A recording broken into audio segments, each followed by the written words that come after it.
안녕하세요. 타임즈 읽어준 남자 제이슨입니다. 자손TV에 오신 걸 환영합니다. 이 좋은 컨텐츠 구독과 좋아요 부탁드리겠습니다. 자, 오늘은요, 뷰라는 시각에 대해서 한번 해보겠는데, 자, 지금 원자력 발전이 있었고, 또 원자력 에너지, 그리고 원자력 폭탄, 즉 원자폭탄, 어타믹 밤이 있었잖아요. 그래서 지금 현재 오펜하이머라는 영화가 오늘 8월 15일인가요? 8월 15일 광복절에 맞춰서 이게 개봉이 됐단 말이에요, 우리나라에. 의미가 있죠. 왜냐하면 8월 15일 날 일제가 일본이 항복한 날 아닙니까? 원자폭탄을 맞음으로써. 그래서 그날을 기념해서 이제 개봉이 됐는데, 자, 63년 만에 이 오펜하이머라는 그분이 지금 재조명되고 있는데, 굉장히 두꺼운 전기책도 나와 있더라고요. 자, 오늘은 그래서 이 뉴클리어 데자뷰라는 그 기사를 한번 읽어보도록 하겠습니다. 자, 우리 데자뷰란 말은 뭐 신앙, 영적인 세계에서 우리 인간의 영이 있다고 하죠. 그 영의 한 세계를 우리 육이 본 것을, 그러니까 많이 어디서 봤던 것을 과거에 어떤 그 접한 상황을 이미 겪었던 것처럼 느끼는 현상을 이제 데자뷰라고 하잖아요. 그래서 지금 뉴클리어 데자뷰, 지금 북한도 핵을 좀 개발하고 있고 이미 있다고 지금 선언을 했죠. 그리고 미국과 소련 핵 문제, 중국 소련, 그다음에 러시아, 그다음에 인도, 파키스탄, 뭐 영국, 이런 여러 나라들이 지금 갈등을 겪고 있단 말이죠. 핵에 관련해서. 그래서 오늘은 이제 어떻게 보면 이 시대도 그런 고민을 했던 것 같아요. 2차 대전을 어떻게 하면 나치로부터 승리할 수 있을까? 어떤 공산권 국가의 그런 승리, 그런 파쇼, 어떤 그 권력의 어떤 이길 수 있는 그런 핵을 이제 먼저 개발하는 팀이 이제 전 세계 패권을 장악하기 때문에, 자, 그런 입장이었기 때문에 이 오펜하이머라는 이분이 고민했던 것이 지금 데자뷰 되고 있다 이거예요, 지금. 자, 이분이 누구냐? 1904년생입니다. 67년도에 돌아가셨네요. 그 향년 62세에 일찍 돌아가셨네요. 이분이 늘 담배를 끼고 있죠. 그래서 후두암에 걸려서 돌아가셨다고 합니다. 미국 물리학자, 이론 물리학, 핵 물리학 분야입니다. 하버드 대학교에서 원래는 화학을 전공했다고 그래요. 그것도 3년 만에 천재죠. 빨리 졸업을 했고, 그리고 나서 캠브리지 대학교 크라이스트 칼리지 물리학의 중퇴, 괴팅겐 대학교 독일 물리학 PhD 박사를 받습니다. 그래서 이제 1927년 박사를 받고, 지도 교수가 이제 막스 보른이라고 해가지고 우리가 보른 법칙 뭐 배웠던 것 같아요. 물리 이런 화학 시간에. 그래서 보른의 어떤 그 불확실성 원리인가요? 뭐 그런 하이델베르크가 제자이기도 하잖아요. 그래서 뭐 불확실성 원리, 뭐 원자의 그런 불확실성 원리 뭐 그런 말이 들었던 것 같은데, 이 막스 보른이라는 대단한 그 교수 밑에서 괴팅겐 대학교에서 박사를 땄다. 그리고 이제 페르미상을 탔습니다. 그 다음에 이제 배우자는 1940년도에 결혼을 했고 자녀는 2명을 가지고 있네요. 자, 이분을 이제 한마디로 정의했다고 한다면 이 오펜하이머를 바가바드 기타라는 유명한 인도의 고전, 굉장히 영적인 책이죠. 인도의 힌두교. 그러니까 영적인 이런 바가바드 기타를 이용해서 이제 이 원자폭탄이 터진 걸 보고 한마디로 그랬다고 해요. Now I am become death. 나는 이제 죽음이 되었다. The destroyer of world. 전 세상의 파괴자인 죽음이 되었다. 이렇게 이제 바가바드 기타를 이용해서 했다. 이분이 언어 천재라고 합니다. 그래서 이런 산스크리트어로 쓰였던 인도 고전 바가바드 기타라는 그 유명한 책을 이제 번역까지 할 정도로였다고 그래요. 자, 미국의 물리학자이면서 세계 최초의 핵무기 개발 프로젝트인 맨해튼 계획의 주도적인 역할을 했다. 이렇게 나와 있는데, 이 뉴욕에 있는 그 섬, 맨해튼 섬 있잖아요. 그 맨해튼이라는 것과 이 맨해튼 계획은 아무런 관계가 없는데, 그 맨해튼 계획이라고 이름을 붙였다고 하죠. 그 32가지가 있는데 잠시 후에 보기로 하고. 자, 2차 세계대전이 극으로 치닫으면서 일본이 진주만 공습으로 미국 함대를 기습했죠. 선제 공격을 하게 되고, 이후 미국과 일본의 태평양 전쟁에서 승기는 이제 미국 쪽으로 기울게 되는데, 몇 번에 걸친 회담이 있었다고 그래요. 근데 일본은 항복 요구를 거부했죠. 결국은 이 핵무기가 실전 투입으로 이어지게 되었다. 이로 인해서 수십만 명의 사람들이 죽었다. 이렇게 나와 있어요. 그래서 이 오펜하이머는 이제 죄책감에 사로잡히게 되었고, 좌파가 되면서 평화주 신념에 따라서 수소폭탄 제조에는 반대하게 되었다. 그러니까 원자폭탄이 성공하면서 그 3, 4년 뒤에 이제 소련, 러시아가 핵을 만들기 시작했거든요. 성공했거든요. 그러다 보니까 미국 입장에서는 어떻게 우리 따라왔지? 이렇게 하면서 첩자, 간첩이라는 오명을 이제 쓰게 되었던 것이죠.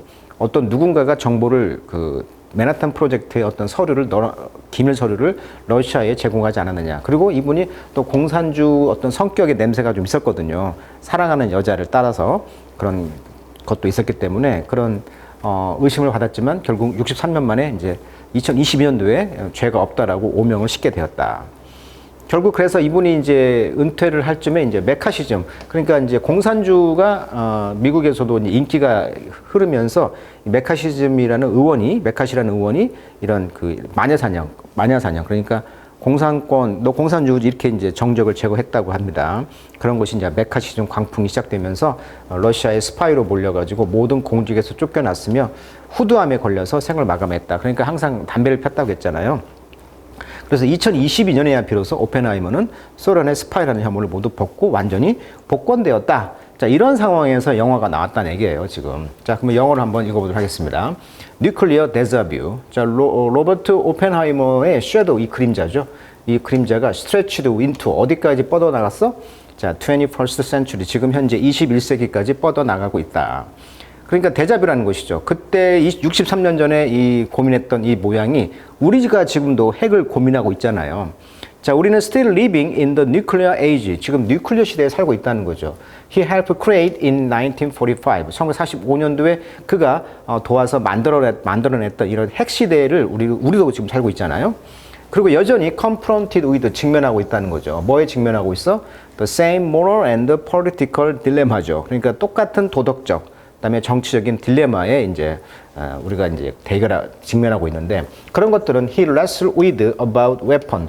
그가 이제 어떤 mass destruction, 대량 살육이라는 파괴라는 그런 무기에 대한 wrestle with, 고민했던 그런 딜레마와 똑같이 우리도 직면하고 있다는 거죠. Now 이제 크리스토퍼 놀란 감독의 이 새로운 필름 오펜하이머라는 영화가 제공하고 있다는 것입니다. 뭘 제공해? A chance, 기회죠. 어떤 기회? To reinvigorate public debate죠. 자, 비거란 말은 우리가 비타민, 이 비거란 말은 뭐 힘이란 뜻입니다. 그래서 invigorate 하면 힘을 주다, 활기를 넣다 이런 뜻이에요. 그래서 reinvigorate the public debate, 이제 대중적인 디베이트, 토론을 이제 chance, 해볼 활기를 넣을 기회를 제공하고 있다. 그러니까 이 영화가 나오면서 지금 핵에 대해서 뭐 유튜브나 많은 영상들이 나오고 있고 토론이 활성화되고 있어요. 그래서 nuclear threat, 이런 핵 위협에 대한 어떤 대중적인 그런 디베이트, 토론 활동이 지금 불을 지폈다. 이렇게 이 영화를 통해서 말을 하고 있는 것이죠. 자, 이분이 이제 그 세계 최초의 핵실험인 이 트리니트라는 이 실험이 이제 이 폭탄이 이제 터진 것을 성공했던 것이고, 이곳을 실제 했던 곳은 이것이 이제 어떻게 보면 뉴멕시코의 어떤 지형인데, 이분이 굉장히 좋아했던 것이 뉴멕시코. 그러니까 뉴멕시코로 이제 부모님이 워낙 부자였다고 그래요. 이게 금수저에서 태어났기 때문에 부모님이 이런 별장을 갖고 있었다고 했는데, 여기 뉴멕시코에서 늘 가서 이제 살았기 때문에 이 실험도 이제 뉴멕시코에다가 이제 실험을 하게 되는 거죠. 자, 아까 말했듯이 뉴욕의 맨해튼에서 그 프로젝트 이름을 따왔는데, 그 뉴욕의 맨해튼과는 아무 상관이 없었죠. 왜? 미국의 전국구에서 이루어졌거든요. 근데 여기 보시면 로스 알라모스라고 해가지고 여기 보시면 이 실험실이 여기 있었다고 하죠. 그 외에도 이렇게 많이 있었다고 합니다. 전국에. 그래서 이제 미국 전역에서 진행되었는데 이 목록에 맨해튼 자체는 포함되어 있지 않다.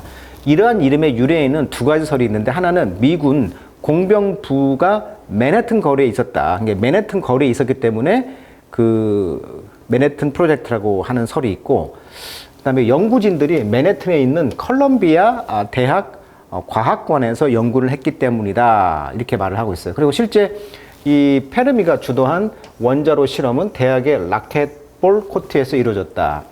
그래서 이제 그 약 30군데의 시설에서, 미국의 이런 30군데의 시설에서 연구를 진행했는데, 여기는 이제 미국, 캐나다, 영국 대학들이 포함되어 있었다. 이렇게 말을 하고 있어요. 그러니까 뉴멕시코를 굉장히 좋아했기 때문에 여기에다가 이제 핵 관련 시설을, 연구시설을 만들었다. 이렇게 나와 있어요. 자, 이 영화와 관련해서 이 오펜하이머가 그 당시 스타였다는 것이죠. 타임지 커버에 이렇게 나왔다는 거예요. 그러면 타임지 커버에 1948년도에 이제 오펜하이머가 이제 1948년 11월 8일자 타임지 커버에 이렇게 나와 있다고 합니다. 자, 아버지는요, 1888년 독일에서 뉴욕으로 이민 온 세대라고 하고요. 양복점을 운영했다고 합니다. 뉴욕에서. 근데 이것이 대박을 쳐가지고 굉장히 돈을 많이 벌었다고 그러고, 어머니는 독일계 화가였다고 합니다. 화가. 그래서 이제 이 돈을 많이 벌어서 금수저 가정이었다. 또 아까 말했듯이 언어 천재였다고 그랬죠. 인도의 고전이었던 바가바드 기타라는 그런 고전을 번역했고, 플라톤의 저서인 그리스어로 읽을 수 있었을 정도였다고 합니다.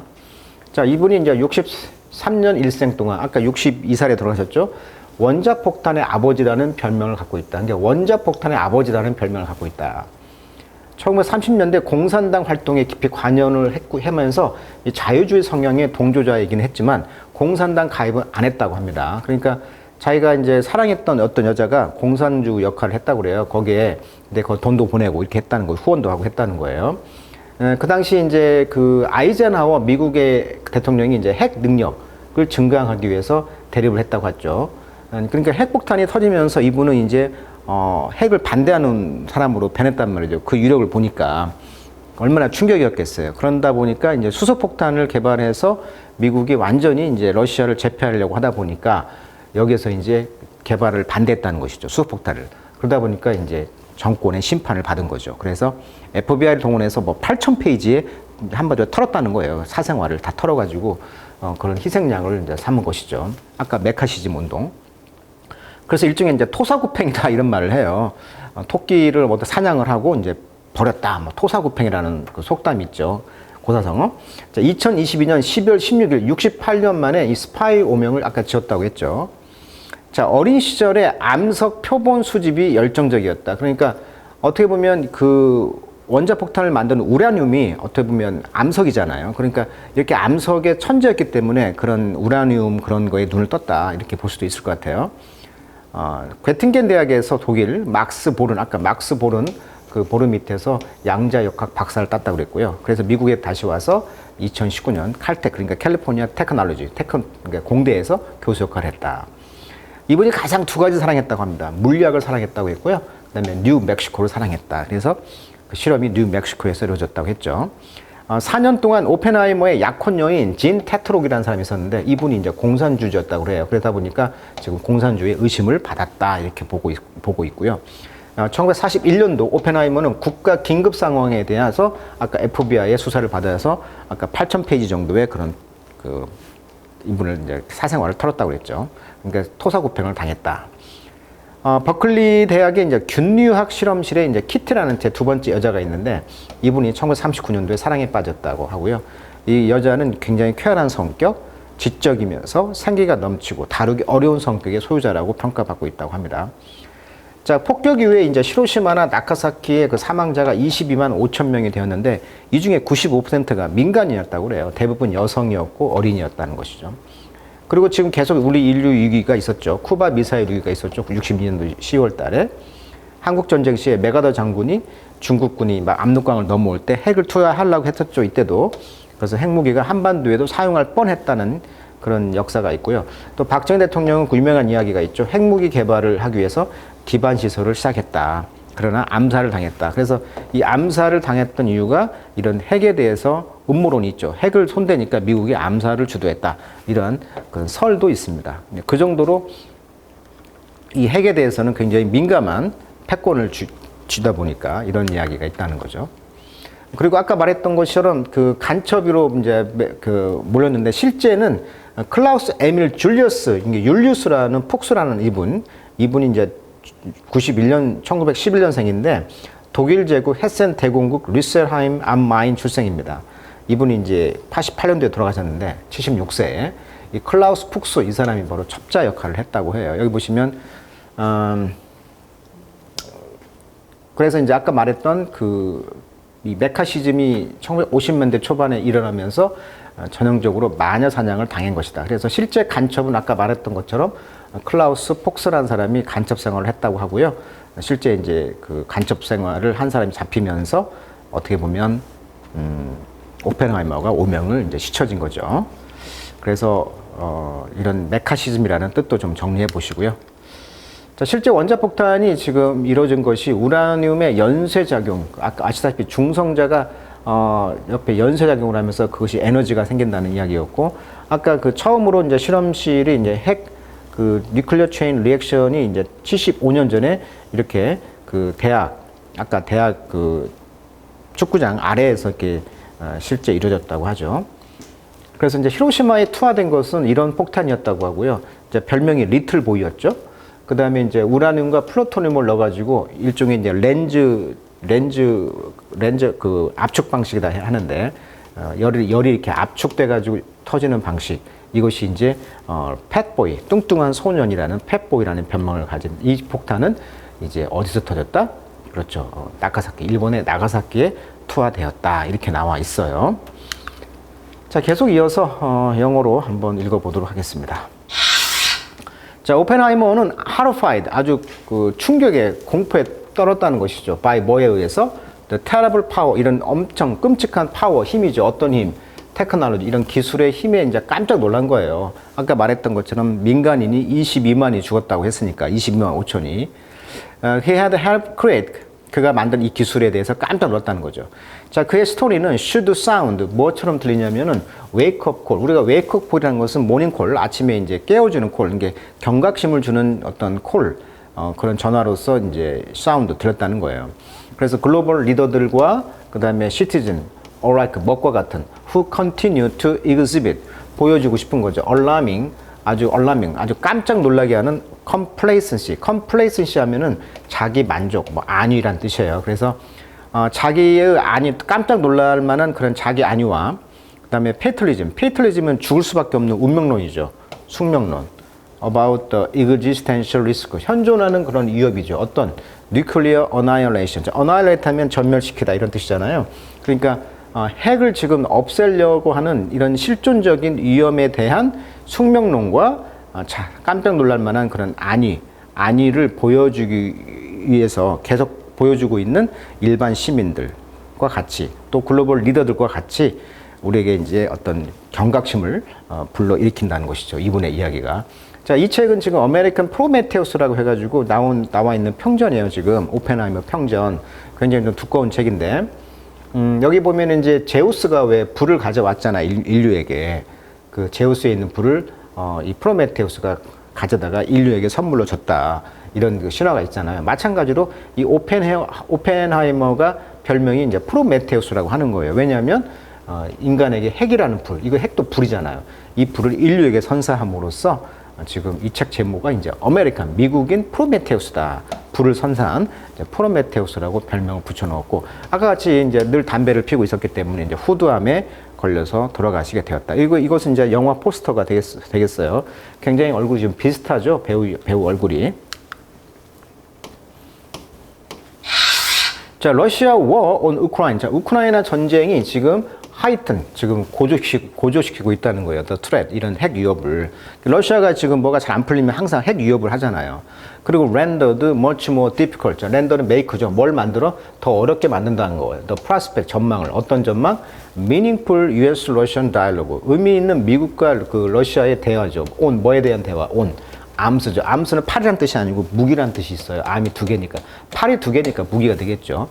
이게 무기 감축에 관련된 그 대화를 지금 의미 있는 대화의 전망을 어렵게 하고 있다는 거죠. 지금 전쟁 중이다 보니까. 그러다 보니까 그 its absence, 대화의 부재죠. 그 부재가 make it all the more imperative. 그러다 보니까 더 강압적으로 된다는 거예요. 명령적으로. 그래서 조 바이든과 그 중국의 그 대통령이 시진핑은 put reducing nuclear risk. 그래서 그 굉장히 그 nuclear risk를 지금 reducing, 감소시키려고 항상 put, 놓고 있다는 거죠. 뭘? top of their agenda. 어젠더의 top. 그러니까 대화의 목록에 항상 우선순위에 핵 감축을 우선순위로 놓고 있다는 거죠. Whenever they next meet, 만날 때마다. 그래서 이런 프로그레스, 전진, 발전이 help ease, 지금 완화시키고 있다는 거죠. 도와주고 있다는 완화를. Sino-US mistrust, 중국과 미국의 그런 mistrust, 지금 신뢰가 깨져 있는 거. 그리고 improve wider geopolitical stability. 그러니까 geopolitical, 지질학 정치적. 이게 지질과 어떤 지질 정치적인 그런 안정성, 폭넓은 안정성을 향상시키기 위해서 그런 중국과 미국의 그런 불신을 좀 완화시킬 것을 이제 도와주고 있다는 거죠. 이런 진전이.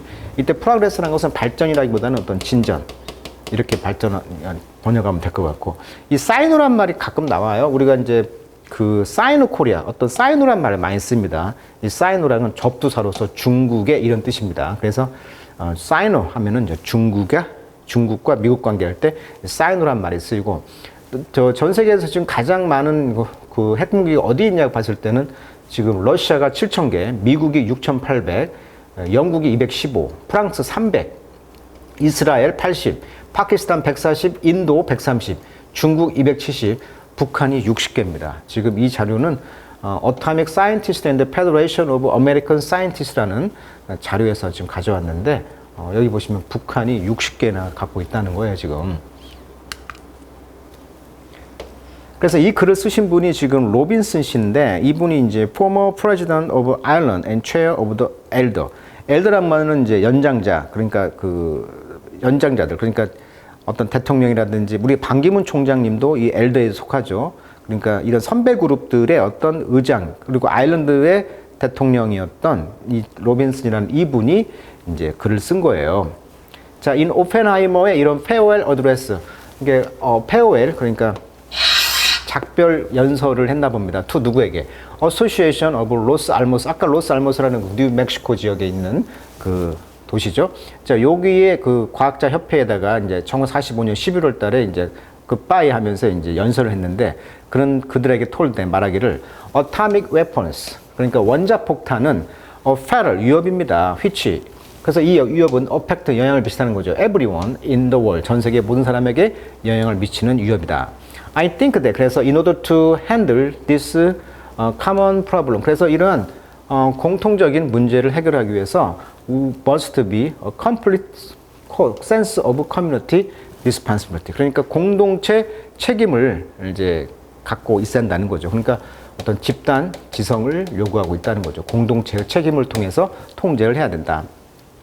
자, 이러한 prescient world. 자, prescient란 말은 미리 알고 있는, 그래서 선견지명이 있다, 이런 뜻이에요.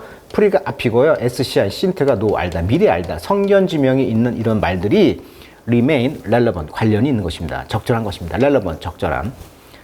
자, 그래서 그들은 drive our collective effort, 우리의 집단 노력을 drive to, 어떻게 몰고 가? contain, 봉쇄하다. 뉴클리어 위협을 contain, 막도록 이제 몰아야 되고, 만약에 if we are to, 우리가 뭐 하고자 한다면 prevent the horror of 히로시마와 나가사키를 공포를 막고자 한다면, 프람 뭐로부터 being repeated, 반복되는 것을 막고자 한다면, at a scale, 어떤 규모로, beyond, 초월하는 거죠. even what Oppenheimer could have feared. 그래서 오펜하이머가 could have feared, 두려워할 수도 있었을 조차도 더 넘는 그런 규모로 반복되어지는 이러한 공포심을 이제 막기 위해서는 우리가 이제 어떻게 해야 되냐면은 컬렉티브 에포트, 집단 노력을 해야 된다, 이렇게 글을 맺고 있습니다.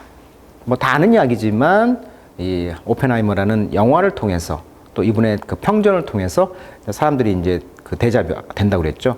63년 만에 그러한 오펜하이머가 고민했던 것을 이제 우리 같은 시티즌들도 고민하고 있게 되는 상황을 만들고 있는 것이죠.